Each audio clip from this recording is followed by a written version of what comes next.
libs are big mad about this new IRS announcement saying, "Hey, we're not. We've got bigger fish to fry than going after pastors or religious institutions for taking political stance." Now, we can go probably on a 3-hour podcast about the Johnson Amendment and whether or not nonprofits should be able to engage, religious nonprofits should be able to engage politically. But libs are furious about this because, well, most of the time, religious institutions are more conservative. Having said that, it was 2021 when Kamala Harris put a video on 300 churches around the state of Virginia campaigning for Terry McAuliffe. No peeps out of the libs there. Speaking of irony, Jamie, I don't know.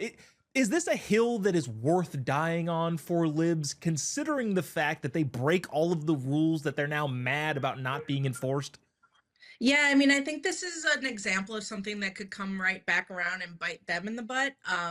They get so upset about certain laws and that are being passed or certain policies that take action in the country. But I would think that there are bigger fish to fry. But anything that gives the right a break or just is a positive win in any way for it's not even a partisan issue.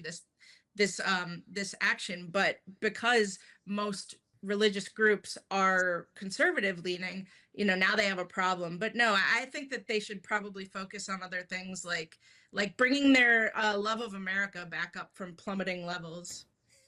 Yeah, that might help just a little bit. Jacqueline, specifically in your state, you got a senator there that was the opposite of the majority of religious institutions that like I said, kind of slant conservatively. But I believe Raphael Warnock, a senator in Georgia, was big time into the church movement, and I don't think he ever stayed quiet about his political beliefs if he ever was talking in churches. So again, the irony there. What's it going to take to get libs to realize that hey, you're going to kick yourself in your own butt if you keep dying on these sorts of hills? Well, they've been doing it for years. Like you mentioned, Raphael Warnock, he's a reverend pastor of his church here in Atlanta, literally said from the pulpit that abortion was okay.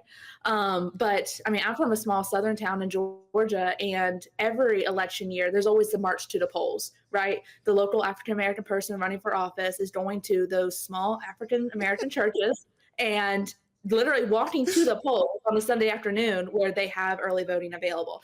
They've been doing this for years. And so, yes, I mean, obviously it'd be nice if for a change, Republicans to probably do this and not get the hate for it. Same thing in Georgia. In Danesville, Jensen Franklin, who is very much involved with Turning Point Faith, I believe.